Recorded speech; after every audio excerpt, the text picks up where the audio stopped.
আসসালামু আলাইকুম প্রিয় দর্শক, যতই দিন যাচ্ছে নির্বাচন নিয়ে বিএনপি ছাড়া অন্য রাজনৈতিক দলগুলো ধীরে ধীরে যেন তাদের মূল বক্তব্য প্রকাশ করতে শুরু করেছে।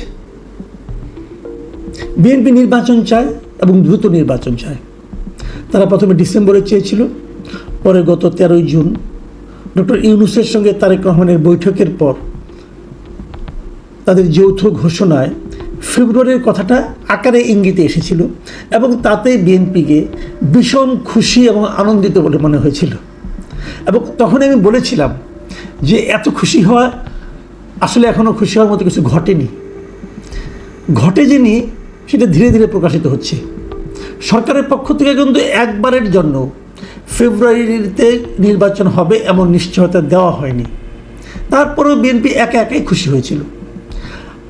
আজকে যে ঘটনাটা বলছি সেটা হলো জামাতে ইসলামের একটা স্পষ্ট বক্তব্য আজকে পাওয়া গেল। জামাতে ইসলামের স্পষ্ট বক্তব্যটা হলো যে লালমনিরহাটে জামাতের আমির গিয়েছিলেন একটা প্রোগ্রাম করতে। আপনারা জানেন একদিন আগে লালমনিরহাটের পাটগ্রামে থানা ভাঙচুর হয়েছে মবের দ্বারা এবং এই পুরো কাজটার দায় যে পড়েছে বিএনপির উপর।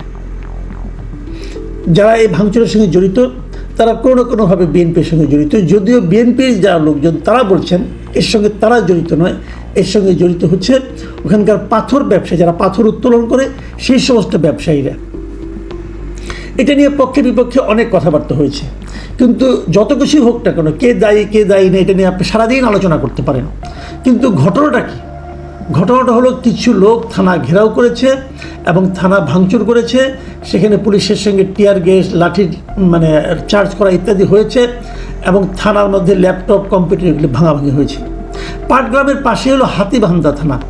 এই হাতিবান্ধা থানার পুলিশ ফোর্স যাতে নাকি পাটগ্রাম থানার এই ভাঙচুরে চলাকালীন পাটগ্রামে এসে এদেরকে হেল্প করতে না পারে, এই জন্য হাতিবান্ধা থানাকেও ঘেরাও করে রাখা হয়েছিল এবং তারও দায় যে চাপানো হয়েছে, অভিযোগটা উঠেছে বিএনপির উপর।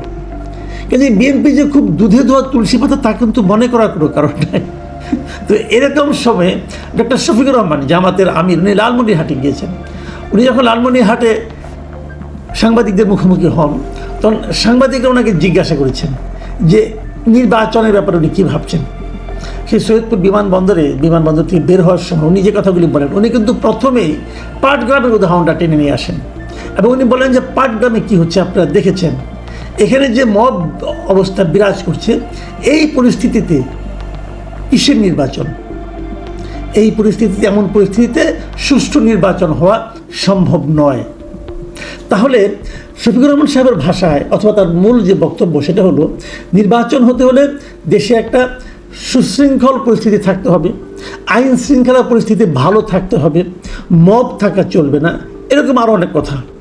এখন মবটা চালাচ্ছে কারা? ঠিক আছে, আমি পাটগ্রামের কথা ধরে নিলাম, হাতিবান্ধার কথা ধরে নিলাম, এর পেছনে বিএনপির লোকজন দায়ী। পটিয়ার জন্য কে দায়ী?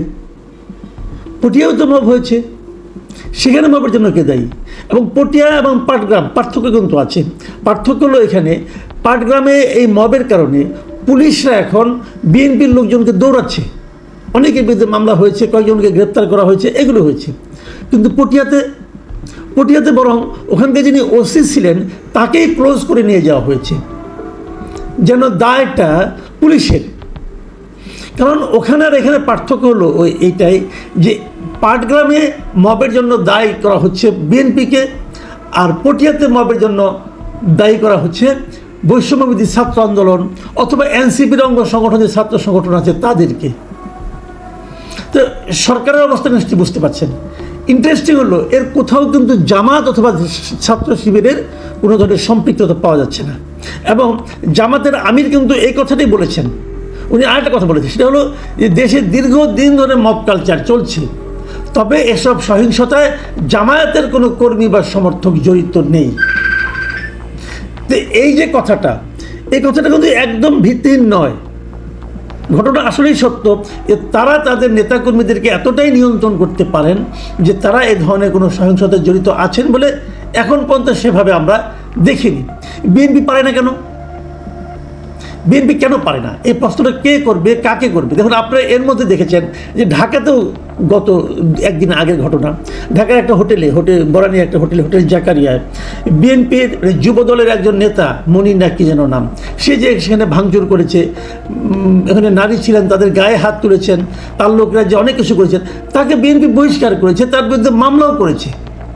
বিএনপি মামলা করেছে, কিন্তু বিএনপি থেকে বহিষ্কার করেছে সঙ্গে সঙ্গে। কোনো একটাকে ধরা হচ্ছে না, কিন্তু কেন ধরা হচ্ছে না?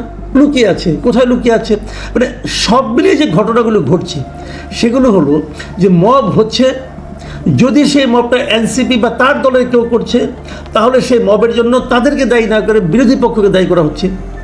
আর যদি সেই মবের সঙ্গে যদি বিএনপির কারো নাম থাকছে তাহলে সেটাকে ফলো করে প্রচার করা হচ্ছে। জামাতের কেউ থাকছে না, জামাত এগুলো দেখিয়ে বলছে আমরা কিছু করছি না। এই হলো গিয়ে টোটাল রিয়েলিটি। এখন বিএনপি যদি বুঝে যে তাদের নেতাকর্মীদের এভাবে দায়ী করা হয়, তাহলে তারা নিজেরা কেন সতর্ক থাকে না? আমি এর মধ্যে একবার একটা জরিপ করেছিলাম যে দেশের বেশিরভাগ মানুষ, এই যে সারা দেশে যে নানা ধরনের প্রত্যন্ত অঞ্চলে চাঁদাবাজি হচ্ছে, দখলদারি হচ্ছে, এগুলির পেছনে মূলত কারা দায়ী? সব জায়গায় কিন্তু বলা হয়েছে যে বিএনপি দায়ী। তার মানে বিএনপি এমন একটা পলিটিক্যাল পার্টি যারা ক্ষমতায় যেতে চায়, কিন্তু তাদের নিজেদের নেতাকর্মীর উপর কোনো নিয়ন্ত্রণ নাই। তো নিয়ন্ত্রণ না থাকার কারণে তারা সব জায়গায় নিজেদের রাজত্ব চালাচ্ছে। এখনও তারা ক্ষমতায় যায় নাই, এখনই তাদের এই অবস্থা, ক্ষমতায় গেলে কি হবে? এটা নিয়েও কিন্তু নানা ধরনের আলোচনা আছে। কিন্তু এত কিছুর মধ্যেও যেটা সবচেয়ে বড় কথা, সেটা হচ্ছে যে পুলিশের যে মনোবল সেটাকে ধীরে ধীরে ভেঙে দেওয়া হচ্ছে, এবং সেটাকে ইস্যু করে নির্বাচনকে কীভাবে পিছিয়ে দেওয়া যায় তার আলোচনা চলছে। এবং সেই আলোচনাটা কারা তুলছে? সে আলোচনাটা তুলছে জামাতে ইসলামী, সে আলোচনা তুলছে এনসিপি, সে আলোচনা তুলছে অন্যান্য বিভিন্ন পলিটিক্যাল পার্টি। মানে বিএনপির নির্বাচন তাড়াতাড়ি হওয়ার যে দাবি, সেই দাবির বিপক্ষে যেন সবাই উঠে পড়ে লেগেছে। কারণ আপনি অপেক্ষা করেন, দেখবেন দুদিন পরে সরকারই বলবে যে নির্বাচনের কোনো পরিবেশ নেই। তো নির্বাচনের পরিবেশ কীভাবে তৈরি হবে? পুলিশকে আপনাকে সক্রিয় করতে হবে। তো পুলিশকে তো আপনি সক্রিয় করেন না। যখনই কোনো মব তৈরি হয়, আপনি ওখানকার পুলিশ কর্মকর্তাকে ক্লোজ করে নিয়ে আসেন। তো ক্লোজ করে নিয়ে আসলে এরপরে যাকে ওখানে পাঠাবেন, সে কি আর এই মবের ব্যাপারে হবে, কেয়ারফুল হবে? সে কি মবকে থামানোর জন্য অগ্রসর হবে? কে ক্লোজ হতে চায়?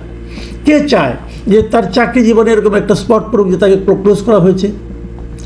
সব মিলিয়ে যে সিচুয়েশনটা, সেটা হলো যে নির্বাচন যত বিলম্বিত করা যায়, বিভিন্ন ছুতা নাতায় তার এক ধরনের পায়তারা চলছে বিভিন্ন কর্নার থেকে। রাজনৈতিক দলগুলো, বিএনপি বাদে অন্যান্য যে দলগুলো আছে, জামাত অথবা এনসিপি অথবা ইসলাম নামধারী দলগুলো আছে, তারা যেমন নির্বাচনকে পেছাতে চায়, তেমনি সরকারও পেছাতে চায়। সরকার মুখে উচ্চারণ করছে না, এরা করছে। দেখুন, নির্বাচনের ব্যাপারে কী কথাটা বলেছেন জামাতের আমির? তিনি বলেছেন আগে নির্বাচনের পরিবেশ তৈরি করতে হবে। সেজন্যই আমরা সংস্কারের কথা বলেছি। মৌলিক সংস্কার ছাড়া ভালো নির্বাচন সম্ভব নয়। মানে আগে পরিবেশ তৈরি করতে হবে, এবং এই জন্য ওরা সংস্কারের কথা বলেছেন। এই পর্যন্ত ঠিক আছে। তারপরে কি বলেছেন? মৌলিক সংস্কার ছাড়া ভালো নির্বাচন সম্ভব নয়। এখন এই মৌলিক সংস্কার কাকে বলে? মানে কি পর্যন্ত সংস্কার হলে সেটাকে মৌলিক সংস্কার বলা যাবে? এর কিন্তু কোনো ব্যাখ্যা নাই। যতটুকু সংস্কার হলো, উনি বলেন না সংস্কার হয়েছে, এটা ভাষা সংস্কার হয়েছে, এখানে তো মৌলিক সংস্কার হয় নাই। অতএব নির্বাচন পিছিয়ে দাও, যতদিন না হবে ততদিন আমরা অপেক্ষা করব। কেন? এখানে জনগণ কোথায়? জনগণ কি চায়? জনগণ কি তাহলে ভোট দিতে চায় না? আপনি বলবেন জনগণ ভোট দিলেই সব সমস্যার সমাধান হবে? না, হবে না। ভোট দিলেই সব সমস্যার সমাধান হবে না।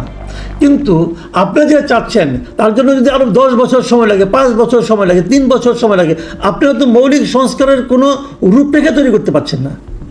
একটা অলিক আপনাদের দাবি যে মৌলিক সংস্কারের চেহারাটা কী আসলে, তাকে আপনারা ক্লিয়ার করতে পেরেছেন? তা তো ক্লিয়ার করতে পারেননি।